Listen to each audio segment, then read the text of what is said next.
Ay, wow! Ayan, gabi na ako dumating ulit. Surprise pala. Kaya pala busy-busy sila Love Solomon today. Sabi niya, ayan oh, bumili ng bagong Christmas lights. Ayun, kaya lang hindi walang bling-bling. Kasi hindi na makita yung aming colorful na Christmas lights. Ewan kung saan na sa storage nakabaon. Ito kaya bago na naman ito. Ayan kaya pala sabi niya. Busy daw siya.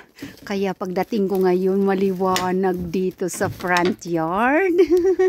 Oh, may Christmas tree. Ang galing.